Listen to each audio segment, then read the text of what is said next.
आदरणीय साथियों नमस्कार, आपका स्वागत है, अभिनंदन है अपने चैनल विधिक ज्ञान चर्चा में। मैं आर.एस. धीमान एडवोकेट।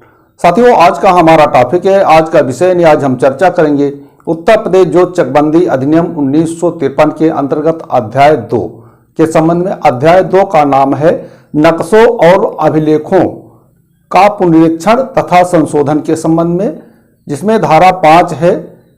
धारा 4 की उपधारा 2 के अधीन विज्ञप्ति का प्रभाव और उसके परिणाम के संबंध में। तो साथियों धारा 5 कहती है सरकारी गजट में धारा 4 की उपधारा 2 के अधीन विज्ञप्ति प्रकाशित होने पर उसमें विनिर्दिष्ट दिनांक से तथा धारा 52 के अधीन अथवा धारा 6 की उपधारा 1 के अधीन जैसी भी दशा हो विज्ञप्ति प्रकाशित होने तक धारा 4 की उपधारा 2 के अधीन विज्ञप्ति से संबद्ध क्षेत्र में इस अधिनियम के उपबंधों के अधीन रहते हुए निम्नलिखित परिणाम और प्रभाव होंगे। इसमें साथियों धारा 5 गा खंड 1 है भूमि के आकस्मिक उपयोग के लिए अनुज्ञा, और धारा 5 गा के खंड 2 में है भूमि के अंतरण के लिए अनुज्ञा। तो साथियों जो हमारे चैनल पे हमारे व्यूअर्स नए हैं, अभी तक हमारे चैनल को सब्सक्राइब नहीं किया है, कृपया चैनल को सब्सक्राइब कर ले, वीडियो को शेयर करें, लाइक करें और साथियों कमेंट भी किया करें। तो साथियों आइए जो धारा 5 के अंतर्गत धारा 4 की उपधारा 2 के अधीन विज्ञप्ति के प्रभाव और परिणाम हैं उनके संबंध में चर्चा करते हैं। तो साथियों आइए इस टॉपिक को व्हाइट बोर्ड पे विधिवत तरीके से समझते हैं। उत्तर प्रदेश जोत चकबंदी अधिनियम 1953 UP consolidation of holding act 1953 अध्याय 2 जिसका नाम है नक्शों और अभिलेखों का पुनरीक्षण तथा संशोधन। ये हमारा भाग 21 का वीडियो है, इन्हीं चकबंदी से संबंधित 21वां वीडियो है। धारा 5 है धारा 4 की उपधारा 2 के अधीन विज्ञप्ति का प्रभाव और उसके परिणाम भी हैं। धारा 5 कहती है सरकारी गजट में धारा 4 की उपधारा 2 के अधीन विज्ञप्ति प्रकाशित होने पर उसमें विनिर्दिष्ट दिनांक से तथा धारा 52 के अधीन अथवा धारा 6 की उपधारा 2 के अधीन जैसी भी दशा हो विज्ञप्ति प्रकाशित होने तक धारा 4 की उपधारा 2 के अधीन विज्ञप्ति से संबद्ध क्षेत्र में इस अधिनियम के उपबंधों के अधीन रहते हुए निम्नलिखित परिणाम एवं प्रभाव होंगे।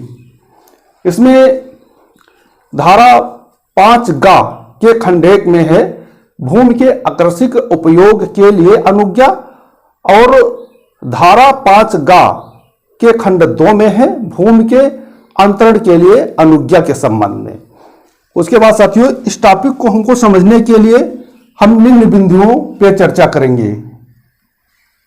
तो साथियों नंबर 1 है धारा 5 गा खंड 1 के अधीन अनुज्ञा कब दी जा सकती है। नंबर 1 है धारा 5 गा खंड 1 के अंतर्गत यानी कि धारा 5 गा खंड 1 के अधीन अनुज्ञा कब दी जा सकती है। यदि खातेदार को अपनी जोत या उसके किसी भाग को कृषि उद्यानीकरण या पशुपालन जिसमें मत्स्य संवर्धन या कुक्कुट पालन भी शामिल है से अबद्ध उपयोग के लिए अनुज्ञा देने से चकबंदी योजना पर कोई प्रभाव नहीं पड़ता है तो बंदोबस्त अधिकारी चकबंदी ऐसी अनुज्ञा प्रदान कर देगा। यदि वह अनुज्ञा प्रदान नहीं करता है तो इसका कारण भी अभिलिखित करना होगा। उसके बाद देखते हैं साथियों नंबर 2 है धारा 5 गा खंड 1 के अधीन निषेधाज्ञा देना यानी स्टे देना। धारा 5 गा खंड 1 के अधीन निषेधाज्ञा देना। तो साथियों इसमें बताया गया है कि धारा 5 गा खंड 1 के अधीन यह उपबंध किया गया है कि उत्तर प्रदेश जमींदारी विनाश एवं भूमि सुधार अधिनियम 1950 में किसी बात के होते हुए भी कोई खातेदार बंदोबस्त अधिकारी चकबंदी लिखित पूर्व प्राप्त अनुज्ञा के बिना अपनी जोत या उसके किसी भाग का उपयोग कृषि उद्यानीकरण अथवा पशुपालन जिसमें मत्स्य संवर्धन और कुक्कुट पालन भी शामिल है से हटकर प्रयोजन के लिए नहीं करेगा। यदि कोई निर्माण कार्य पूरा कर लिया गया है तो बंदोबस्त अधिकारी चकबंदी, निषेधाज्ञा व गिराने का आदेश नहीं दे सकता है। उसके बाद नंबर 3 है साथियों, खातेदार से भिन्न व्यक्ति द्वारा निर्माण।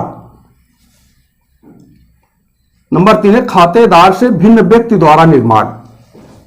इसमें बताया गया है कि खातेदार से भिन्न व्यक्ति द्वारा निर्माण, यदि कोई व्यक्ति ऐसी भूमि पर जिसका वह खातेदार नहीं है, बंदोबस्त अधिकारी चकबंदी से बिना अनुज्ञा प्राप्त किए हुए निर्माण कार्य करता है तो उसे उक्त धारा के उल्लंघन करने के लिए चकबंदी की धारा 45 के अधीन दंडित नहीं किया जा सकता है, परंतु वह खातेदार जो अपनी भूमि पर बिना अनुज्ञा के निर्माण करता है तो उसे धारा 45 के अधीन दंडित किया जा सकता है। आबादी भूमि के लिए यह धारा प्रभावी नहीं है। तो साथियों उसके बाद देखते हैं नंबर 4 है धारा 5 के उल्लंघन पर जमींदारी विनाश कानून की धारा 163, 166, 167 का प्रभाव। यानी कि धारा 5 खंड 2 के उल्लंघन पर, यानी कि चकबंदी के दौरान विक्रय अनुमति न लेने पर जमींदारी विनाश कानून की धारा 163, 166 और 167 का प्रभाव क्या होगा। तो इसमें साथियों बताया गया है, जब कोई खातेदार अपनी जोत या उसके किसी भाग का हस्तांतरण बिना बंदोबस्त अधिकारी चकबंदी की लिखित पूर्व प्राप्त अनुज्ञा के विक्रयदान विनिमय द्वारा करता है तो चकबंदी की धारा 45 के अधीन अवैध और अमान्य हो जाएगा। हस्तांतरण पर जमींदारी विनाश कानून की धारा 163, 166 और 167 का कोई प्रभाव नहीं पड़ेगा। उसके बाद देखते हैं नंबर 5 है धारा 5 खंड 2 के अधीन विवादित भूमि के अंतरण की अनुज्ञा। यानी कि धारा 5 खंड 2 के अधीन विवादित भूमि के अंतरण की अनुज्ञा। तो इसमें साथियों बताया गया है धारा 5 के खंड 2 के अधीन विवादित भूमि के संबंध में अनुज्ञा के संबंध में है। भूमि के अंतरण की अनुज्ञा उत्तर प्रदेश जोत चकबंदी अधिनियम की धारा 5 खंड 2 के अधीन विक्रय दान या विनिमय द्वारा अंतरण की लिखित पूर्व अनुज्ञा देने से बंदोबस्त अधिकारी चकबंदी केवल इस आधार पर इनकार नहीं कर सकता है कि संबंधित भूमि का विवाद विचाराधीन है। उसके बाद नंबर 6 है, नंबर 6 पॉइंट है धारा 5 खंड 2 के अधीन दी गई अनुज्ञा स्वत्व के विवाद को प्रभावित नहीं करती है। नंबर 6 है धारा 5 खंड 2 के अधीन दी गई अनुज्ञा स्वत्व के विवाद को प्रभावित नहीं करती है। इसमें बताया गया है कि यदि बंदोबस्त अधिकारी चकबंदी किसी विवादित भूमि की अनुज्ञा धारा 5 खंड 2 के अधीन देता है तो ऐसी अनुज्ञा का स्वत्व के विवाद पर कोई प्रभाव नहीं होगा। उसके बाद नंबर 7 है धारा 5 खंड 1 और खंड 2 के अधीन आदेश आख्यापक होना चाहिए। जो आपका नंबर 7 है वो है धारा 5 खंड 1 और खंड 2 के अधीन आदेश आज्ञापक होना चाहिए। इसमें बताया गया बंदोबस्त अधिकारी चकबंदी द्वारा धारा 5 के खंड 1 व 2 के अधीन प्राप्त शक्ति का प्रयोग मनमाने ढंग से नहीं कर सकता है। इस धारा के अधीन दिया गया आदेश आख्यापक होना चाहिए। इस धारा के अधीन प्रस्तुत प्रार्थना पत्र के स्वीकृत या अस्वीकृत होने का कारण भी देना चाहिए। उसके बाद नंबर 8 है, नंबर 8 है बाग भूमि के अंतरण की अनुज्ञा। जो बाग भूमि होती है उसके लिए अंतरण की अनुज्ञा के संबंध में है। इसमें बताया गया है कि बाग भूमि चकबंदी अधिनियम में दी गई भूमि की परिभाषा के अंतर्गत आती है, लेकिन धारा 3 की उपधारा 2 के अधीन दी गई चकबंदी शब्द की परिभाषा से बाग भूमि निकाल दी गई है, इसलिए अनुज्ञा की आवश्यकता नहीं है। अब साथियों देखते हैं नंबर 9 पॉइंट है संपूर्ण भूमिधरी जोत के अंतरण की अनुज्ञा आवश्यक नहीं है। नंबर 9 में बताया गया है संपूर्ण भूमिधरी जोत के अंतरण के लिए अनुज्ञा की आवश्यकता नहीं है। यदि कोई खातेदार अपनी संपूर्ण संक्रमणीय भूमिधर जोत का अंतरण करना चाहता है तो उसे धारा 5 के खंड 2 के अधीन बंदोबस्त चकबंदी अधिकारी की पूर्व अनुज्ञा की आवश्यकता नहीं है, लेकिन उत्तर प्रदेश भूमि विधि संशोधन अधिनियम 1974 द्वारा मूल अधिनियम की धारा 5 खंड 2 के प्रतिस्थापन कर दिए जाने के बाद स्थिति भिन्न हो गई है।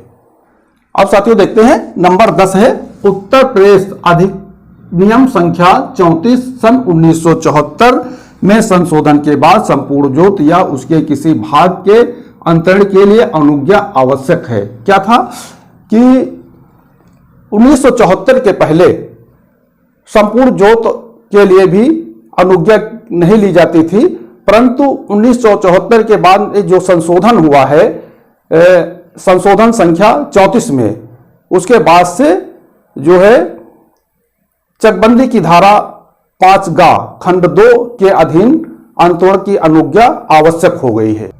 उसके बाद नंबर 11 है संपूर्ण चक के लिए अंतरण की अनुज्ञा। नंबर 11 में बताया गया है संपूर्ण चक के लिए अंतरण की अनुज्ञा 1974 के संशोधन के पहले संपूर्ण चक के अंतरण के लिए अनुज्ञा की आवश्यकता नहीं थी।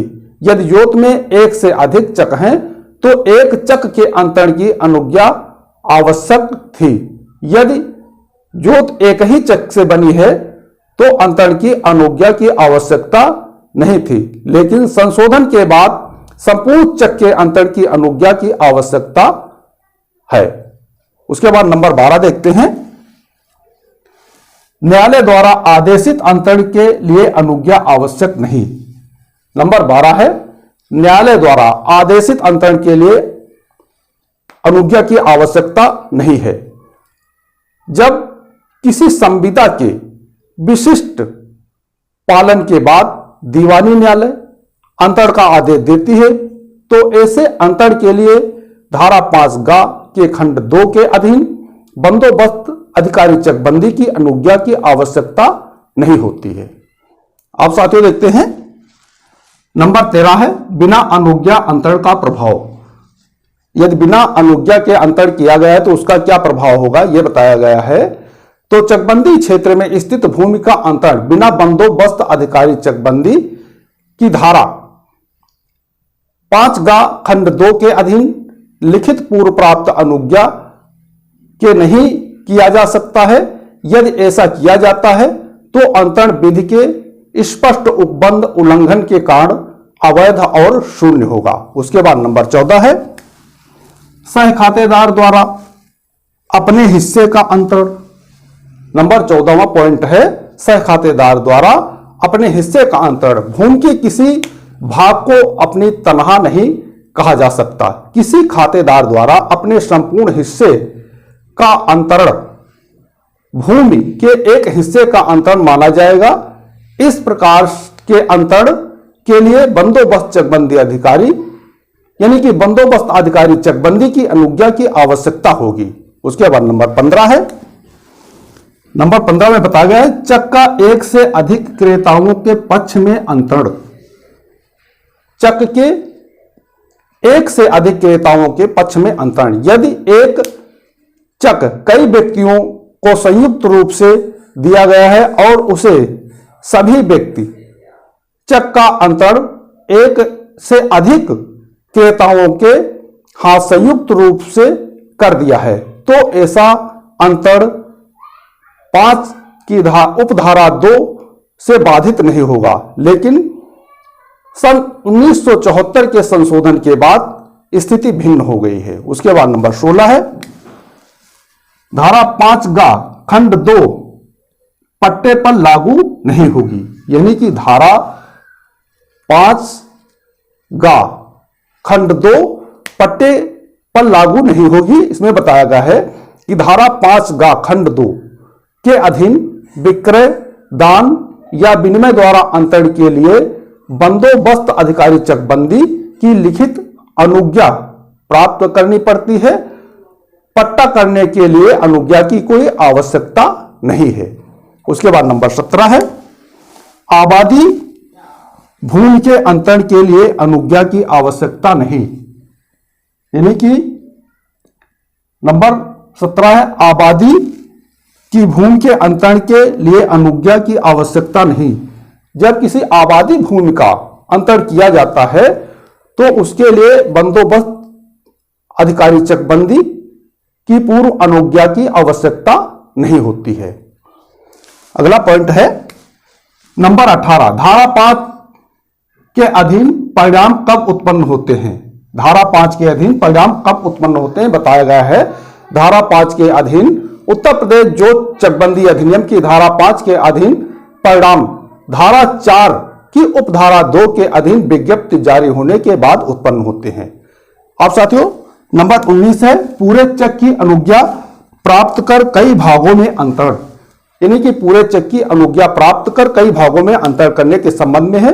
जब कोई खातेदार अपने पूरे चेक की अनुज्ञा प्राप्त कर कई क्रेताओं या उसे कई व्यक्तियों को अलग अलग अंतरित करता है तो वहां पर ऐसा अलग अलग किया गया अंतर वैध होगा।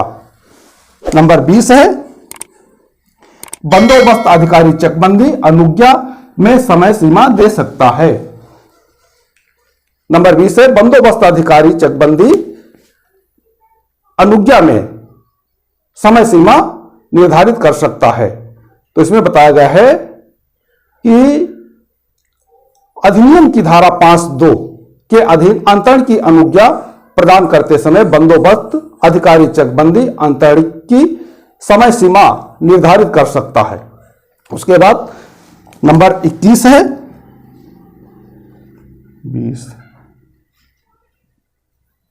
नंबर 21 है,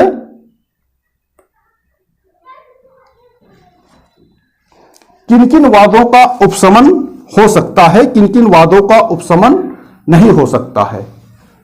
जो 21वां पॉइंट है उसमें है किन किन वादों का उपशमन हो सकता है और किन किन वादों का उपशमन नहीं हो सकता है। इसके लिए हमने जो है चैनल पर भाग 19 का वीडियो बनाया है, धारा 4 के संबंध में है। उसका अवलोकन करके आप समझ सकते हैं कि वो कौन कौन से मामले हैं, वो कौन कौन सी कार्रवाइयां हैं, कौन कौन से वाद हैं जिनका उपशमन हो सकता है चकबंदी के दौरान और किनका उपशमन नहीं हो सकता है। तो साथियों हमें पूरा विश्वास है कि आप इस टॉपिक को पूर्णतः समझ गए होंगे। यदि कहीं पे कोई बात समझ में ना आई हो तो आप फोन के द्वारा, व्हाट्सएप के द्वारा, कमेंट के द्वारा जानकारी प्राप्त कर सकते हैं। साथियों हमारे चैनल पे हमारे जो व्यूअर्स नए हैं, हमारा पुनः निवेदन है कि चैनल को सब्सक्राइब कर लीजिए, वीडियो को शेयर करें, लाइक करें और साथियों कमेंट भी क्या करें। तो साथियों आज के वीडियो में बस इतना ही। अगले वीडियो तक के लिए नमस्कार।